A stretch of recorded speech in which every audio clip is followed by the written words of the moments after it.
اگر آپ کو میری یہ ویڈیو پسند آئے تو like, comment and share, subscribe کرنا مت بھولیے۔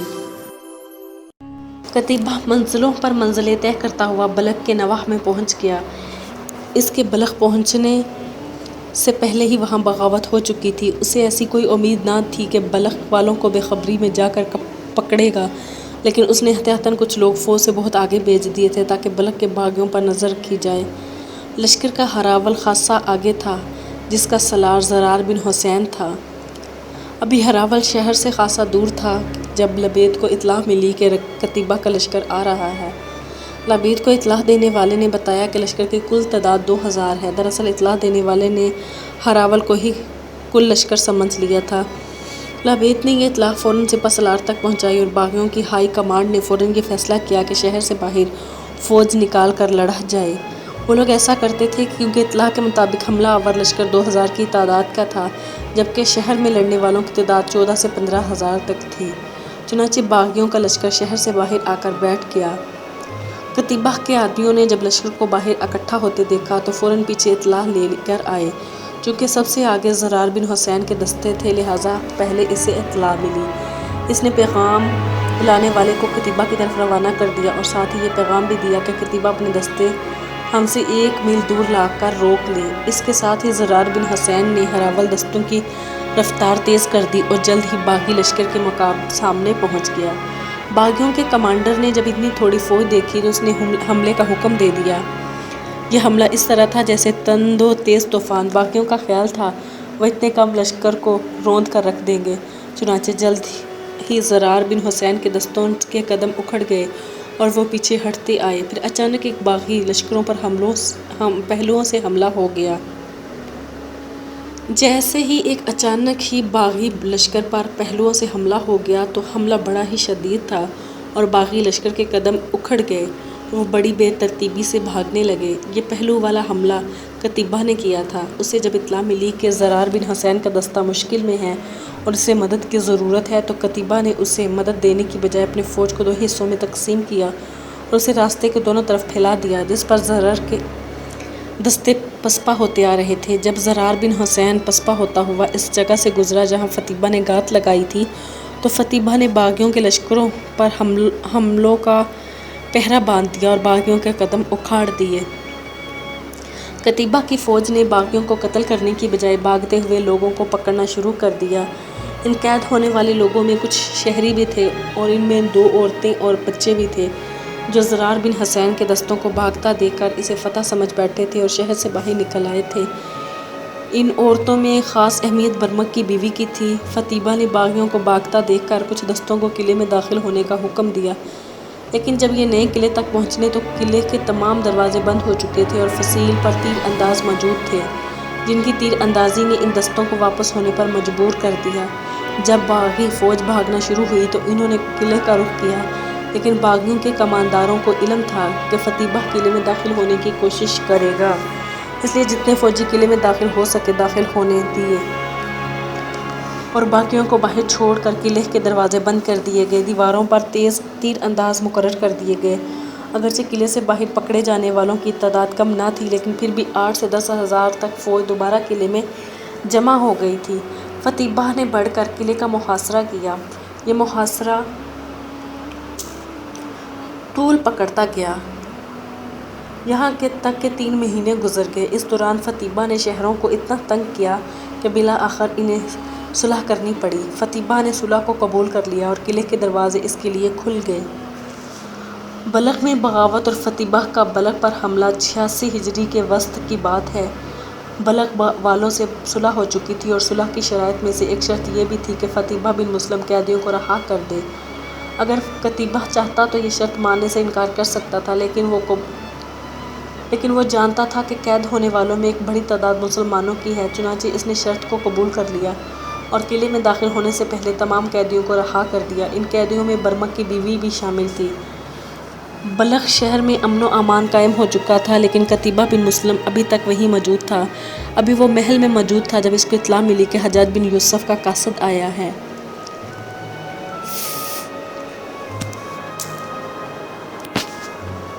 قتیبہ بن مسلم کو جو ہی یہ اطلاع ملی کہ عراق سے حجاج بن یوسف کا قاصد اس کے لیے حجاج کا کوئی پیغام لے کر آیا ہے تو اس نے فوراً بلوا لیا۔ قاصد نے پیش ہو کر قتیبہ بن مسلم کو تعظیم پیش کی۔ اے مسلم کے بیٹے، تجھ پر اللہ کی رحمت ہو۔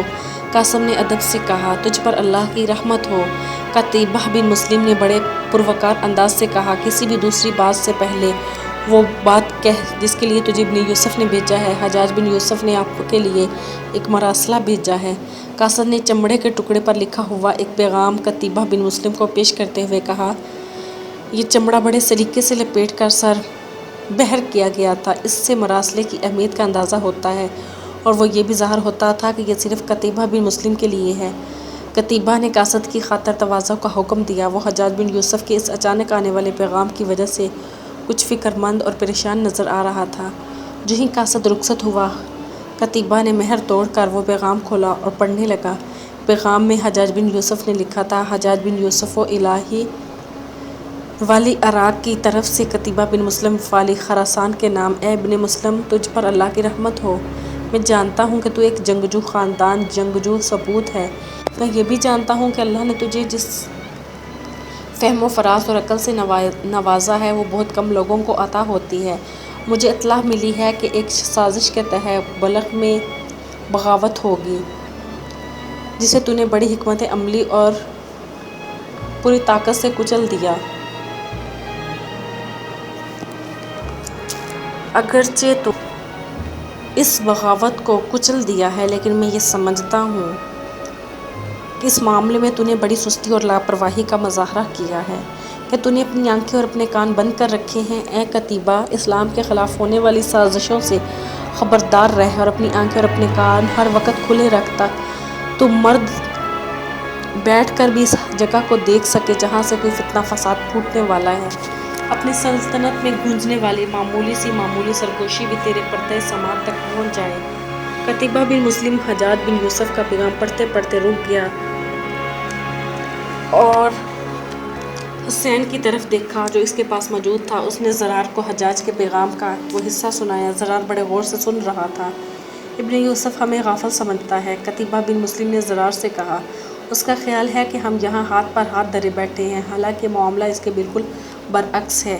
میرا خیال کچھ اور ہے۔ زرار بن حسین نے کہا، شاید حجاج کو اس واقعے کی مکمل اطلاع نہیں ملی ورنہ وہ ایسی بات کبھی نہ کہتا۔ شاید تم ٹھیک کہتے ہو ابن حسین، قتیبہ بن مسلم نے پرخیال انداز میں کہا۔ مجھے اس واقعے کی پوری تفصیل حجاج کو بھجوانی چاہیے تاکہ اسے حالات سے پوری طرح آگاہی ہو سکے۔ اس کے بعد کچھ سوچ بچار کر کے قتیبہ بن مسلم نے حجاج بن یوسف کے نام ایک مراسلہ تیار کروا دیا جس میں بلخ میں ہونے والی بغاوت کی پوری تفصیل درج تھی اور آخر میں لکھا تھا کہ یعنی قتیبہ بن مسلم اس سازش کی ہر کڑی سے واقف تھا۔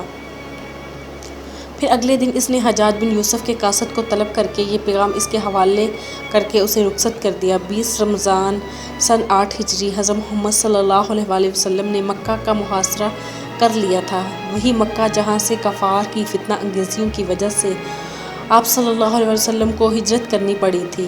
مکہ کو مسلمانوں نے فتح کر لیا۔ اس عظیم فتح کے لیے صرف 11 کافروں کا خون بہایا گیا۔ ممکن تھا کہ یہ 11 کافر بھی قتل نہ ہوتے، ان کو اس لیے قتل کیا گیا تھا کہ انہوں نے گھات لگا کر مسلمانوں کے لشکر پر حملہ کیا تھا، ورنہ رحمت دو عالم صلی اللہ علیہ وآلہ وسلم نے حکم دے رکھا تھا کہ ہر اس شخص کو امان دے دی جائے جو ہتھیار ڈال دے۔ ذی القعدہ 72 ہجری 64 سال بعد مکہ شہر ایک بار پھر محاصرے میں ہے۔ شہر کے باہر منجنیق نصب ہیں جو شہر پر مسلسل سنگ باری کر رہی ہیں۔ 64 سال پہلے مکہ کا محاصرہ کرنے والا لشکر حضرت محمد صلی اللہ علیہ وسلم کے جان کے نثاروں کا تھا اور صرف 11 آدمیوں کا خون بہا تھا۔ اس وقت مکہ پر کفار کا قبضہ تھا۔ 64 سال بعد مکہ کا محاصرہ کرنے والا لشکر مسلمانوں کا ہی تھا اور اس لشکر کا سپہ سالار تاریخ اسلام کی متنازع شخصیت حجاج بن یوسف تھا۔ اس محاصرے میں اور 64 سال پہلے کے محاصرے میں فرق یہ تھا کہ اس وقت مکہ کافروں کے قبضے میں تھا اور اب اس وقت مسلمانوں کی حکومت ہے۔ حجاج بن یوسف نے عبداللہ بن زبیر کی سرکوبی کے لیے مکہ کا محاصرہ کیا تھا اور محاصرہ کرتے ہی اپنے سپاہیوں کو شہر پر سنگ باری کا حکم دے دیا تھا۔ اس کے لشکر میں بڑی بڑی منجنیقیں تھیں جنہیں مکہ شہر سے باہر نصب کر دیا گیا تھا۔ جس دن حجاج کے لشکر سے مکہ کا محاصرہ کیا تھا۔ اس دن آسمان صبح سے ہی ابر آلود تھا۔ جب انہوں نے مکہ پر سنگ باری شروع کی، اس کے کچھ ہی دیر بعد بارش شروع ہو گئی۔ بارش کے ساتھ بجلی بھی کڑکنے لگی۔ بجلی کی چمک آنکھوں کو خیرہ کر دینے والی تھی، اور اس کی کڑک تو اور خوفناک تھی۔ بجلی رہ کر کڑک رہی تھی اور اس کے دھماکے کے دل دہلانے والے تھے۔ برق و بادہ کا یہ طوفان بڑا ہی دہشت ناک تھا۔ موسلادھار بارش اور بار بار بجلی کی کڑک سے حجاج بن یوسف کے سپاہیوں کے دلوں میں خوف کی لہر دوڑ گئی۔ بارش اور بجلی کا یہ کھیل شدت اختیار کرنے لگا تو سپاہی مکہ پر پتھر برسانے والوں کو گھبرانے لگے، یعنی کہ مکہ پر جو پتھر برسانے والے تھے ان سے گھبرانے لگے۔ ان کے دلوں میں یہ بات بیٹھ گئی تھی کہ موسم کے یہ بگڑتے ہوئے تیور مکہ پر سنگیاری کا نتیجہ ہے۔ سپاہیوں کا یہ خوف اس حد تک بڑھ گیا کہ انہوں نے مکہ پر پتھر کے برسانے سے صاف انکار کر دیا۔ کمانداروں نے صورتحال سے آگاہ کرنے کی کوشش کی ہے، مگر وہ کسی طرح بھی سپاہیوں کو مکہ پر سنگ باری کرنے کے لیے اجازت نہیں دے سکتے۔ آخر انہوں نے صورتحال کی اطلاع حجاج بن یوسف کو دی۔ حجاج بن یوسف کو جب اطلاع ملی کہ فوج کی سنگ باری روک دی ہے تو وہ طیش کے عالم میں اپنے خیمے سے باہر نکل آئے۔ موسلادھار بارش میں حجاج اس عالم میں باہر نکلا جہاں سے اس کے دائیں ہاتھ میں کوڑا پکڑا ہوا تھا اور بائیں ہاتھ میں اس نے اپنی عبا سنبھالی ہوئی تھی۔ لوگ حجاج سے ویسے ہی بدکتے تھے۔ جب سپاہیوں نے اور ان خیالوں نے دیکھا کہ سپاہیوں کا طیش کے عالم میں کوڑا لے آتے دیکھا تو ان میں خوف کی ایک نئی لہر دوڑ گئی۔ ان کا خیال تھا کہ آج کسی کی خیر نہیں ہے اور سپاہیوں کو سخت ترین سزائیں دی جائیں گی، کیونکہ حجاج فوج کی ڈسپلن کے معاملے میں بہت سخت تھا۔ لیکن اس کا رد عمل بڑا حیران کن اور سب کی توقع کے خلاف۔ گرج چمک اس علاقے کے لیے کوئی انوکھی بات نہیں۔ اس نے صرف اتنا کہا، یہاں جب بھی بادل آتے ہیں تو موسم ایسا ہی ہوتا ہے۔ اس کے بعد اس نے اپنی عبا کو کمر سے بندھے ہوئے پٹکے میں اڑس لیا، کوڑے کی ایک طرف رکھا اور اپنے ہاتھوں سے ایک پتھر اٹھا کر منجنیق میں رکھا اور ساتھ ہی حکم دیا کہ اس کا یہ حکم پورے لشکر میں پہنچا دیا جائے کہ سنگ باری فوری طور پر دوبارہ شروع کر دی جائے۔ چنانچہ حجاج کے اس حکم کے بعد مکہ پر دوبارہ پتھر برسنے لگے۔ حجاج بن یوسف خود بھی پتھر اٹھا اٹھا کر منجنیق میں رکھ رہا تھا۔ یہ محاصرے کا پہلا دن تھا۔ رات ہوئی تو سنگ باری کا یہ سلسلہ روک لیا گیا۔ محاصرے کے پہلے دن ہی مکہ شہر پر اس قدر برابر ہو گئے تھے کہ شہر کے اندر موجود عبداللہ بن زبیر کی فوج میں خوف و ہراس پھیل گیا۔ وہ صورتحال تھی کہ جو حجاج کو مکہ میں پیدا کرنا چاہتا تھا۔ حجاج کے جاسوس اس کو مکہ کے اندر کی پل پل کی صورتحال سے باخبر رکھے ہوئے تھے۔ حجاج بن یوسف کو امید تھی کہ مکہ کی فوج جلد ہی ہتھیار ڈال دے گی، لیکن اس کے برعکس یہ محاصرہ طول پکڑتا گیا۔ اس محاصرے کو 6 ماہ گزر گئے۔ 6 ماہ کے عرصے کے دوران عبداللہ بن زبیر رحمۃ اللہ علیہ کی فوج حوصلہ ہار چکی تھی اور فوج کا ایک بڑا حصہ ان کا ساتھ چھوڑ گیا تھا۔ ایک روز حجاج بن یوسف علیہ نے اپنے ایک حاکم ابن ابی عقیل کو عبداللہ بن زبیر کے پاس پیغام دے کر بھیجا۔ حجاج نے کہا تھا وہ خود کو ابن ابی عقیل کے حوالے کر دے، لیکن عبداللہ بن زبیر نے صاف انکار کر دیا اور حجاج کے پیغام کو ٹھکرا کر آخری دم تک لڑنے کو ترجیح دی۔ جب حجاج بن یوسف کو عبداللہ بن زبیر کا جواب ملا تو اس نے برمکہ فیصلہ کن حملہ کا فیصلہ کیا۔ حجاج کے حکم پر اس کی فوج مکہ پر چڑھ دوڑی۔ عبداللہ بن زبیر کے ساتھ جو تھوڑی بہت فوج رہ گئی تھی اس نے بڑی پامردی سے حجاج کی فوج کا مقابلہ کیا، مگر زیادہ دیر تک ان کو روکنے میں کامیاب نہ ہو سکی۔ حجاج کی فوج مکہ میں داخل ہونے میں کامیاب ہو گئی۔ اس گھمسان کی لڑائی کے دوران نہ جانے کس طرف سے ایک اینٹ آئی اور عبداللہ بن زبیر کے سر پر لگنے لگی۔ زخم اتنا کاری لگا کہ وہ شہید ہو گئے۔ ان کے شہید ہوتے ہی ان کی فوج نے حوصلہ چھوڑ دیا اور ہتھیار ڈال دیے۔ حجاج کو جب یہ اطلاع ملی کہ عبداللہ بن زبیر شہید ہو گئے ہیں تو ان کی لاش دیکھنے چلا آیا۔ اس وقت اس کے ساتھ طارق بن عمرو بھی موجود تھا جو حجاج کے خاص آدمیوں میں سے تھا۔ وہ دونوں عبداللہ بن زبیر رضی اللہ تعالیٰ عنہ کی لاش کے پاس آ کر کھڑے ہو گئے۔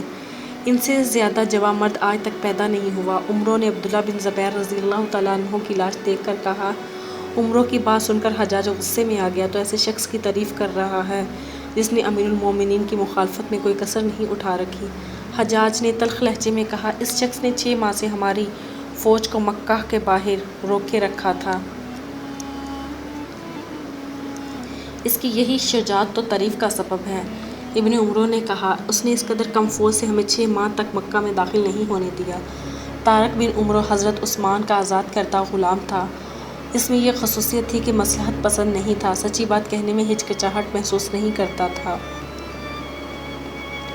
اس لیے اس نے حجاج بن جیسے جابر انسان کے سامنے بھی سیدھی سچی بات کہہ دی تھی، حالانکہ کسی آدمی میں اتنی جرأت نہ تھی کہ وہ ایسی بات کہہ دے جو حجاج کی مرضی کے خلاف ہو۔ طارق بن عمرو کی بات سن کر حجاج خاموش رہا اور پھر اس نے حکم دیا کہ عبداللہ بن زبیر کا سر قلم کر کے مدینہ بھجوا دیا جائے اور ان کی سربردہ لاش چوراہے میں لٹکا دی جائے۔ اس حکم کی تعمیل کی گئی۔ اس کارروائی سے فارغ ہونے کے بعد حجاج نے مکہ کے لوگوں سے خلیفہ کی بیعت کی۔ اس وقت عبد الملک خلیفہ تھا۔ اس کا تعلق خاندان بنو امیہ سے تھا۔ حجاج نے عبداللہ بن زبیر کا سر قلم کروا کر اس دن مدینے بھجوا دیا تھا، جو بعد میں عبد الملک کے پاس پہنچا دیا گیا۔ مکہ پر ہونے والی سنگ باری کی وجہ سے کعبہ کی عمارت کو بھی نقصان پہنچا تھا اور اس کی ایک طرف کی دیوار گر گئی تھی، جس کو بعد میں دوبارہ تعمیر کیا گیا تھا۔ یہ 73 ہجری کی بات ہے جب حجاج بن یوسف نے مکہ کو فتح کیا تھا۔ اس وقت تک حجاج خلیفہ عبد الملک کے دست راست کی حیثیت سے اپنی جگہ بنا چکا تھا۔ 74 ہجری میں خلیفہ عبد الملک نے حجاج بن یوسف کو مدینے کا حاکم مقرر کر دیا۔ حجاج نے مدینہ کا حاکم بن کر اہل مدینہ کو تنگ کرنے اور ان کی تثلیث کرنے کا کوئی موقع ہاتھ سے نہ جانے دیا۔ حتیٰ کہ جو صحابہ کرام رضی اللہ تعالیٰ عنہ اس وقت حیات تھے، حجاج ان کی توہین سے بھی باز نہ آتا تھا۔ اس نے بعض صحابہ کرام کی گردنوں پر گرم گرم سیسے سے داغ لگوا دیے تھے۔ ایک دن حجاج نے سہل بن سعد جو حضرت عثمان رضی اللہ تعالیٰ عنہ کے معاونین میں سے تھے ان کو بلوایا۔ جب حضرت سہل بن سعد آئے تو حجاج کا ان سے انداز گفتگو خاصہ گستاخانہ تھا۔ سہل، تم نے حضرت عثمان رضی اللہ تعالیٰ عنہ کی مدد کیوں نہیں کی تھی؟ حجاج نے دھیمے سے لہجے میں پوچھا جس میں بے ادبی نمایاں تھی۔ اے حجاج، سہل بن سعد نے کہا، اگر تجھے سب کچھ یاد ہے تو تجھے یہ بھی معلوم ہوگا کہ جن لوگوں نے عثمان رضی اللہ تعالیٰ عنہ کو سازشوں سے بچانے کی ہر ممکن کوشش کی تھی ان میں میرا نام سب سے آگے تھا۔ حضرت سہل کی بات کو حجاج نے تمسخر میں اڑا دیا اور حکم دیا کہ ان کی گردن داغ دی جائے۔ چنانچہ حکم کی تعمیل کی گئی۔ مدینہ پر حجاج نے صرف 1 سال ہی حکومت کی تھی، لیکن اس 1 سال میں اس نے اہل مدینہ کو اتنا تنگ کیا کہ وہ اس سے عاجز آ گئے۔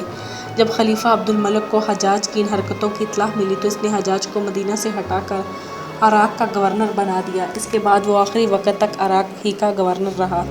حجاج اگرچہ عراق کا گورنر تھا، لیکن وقت گزرنے کے ساتھ ساتھ اس کی عملداری کا علاقہ وسیع ہوتا چلا گیا۔ اس کی عملداری میں اتنا وسیع علاقہ آ گیا تھا جس کی حیثیت خود ایک سلطنت جیسی تھی۔ یہ وہ وقت تھا جب حجاج اتنا زیادہ طاقتور ہو چکا تھا کہ بآسانی خود مختاری کا اعلان کر کے اپنی الگ حکومت قائم کر سکتا تھا۔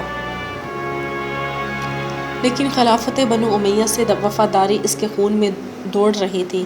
اس کے علاوہ اسے خلیفہ عبد الملک سے ایک عجیب طرح کا انس ہو گیا تھا اور وہ خلیفہ کو چھوڑنے کا سوچ بھی نہیں سکتا تھا۔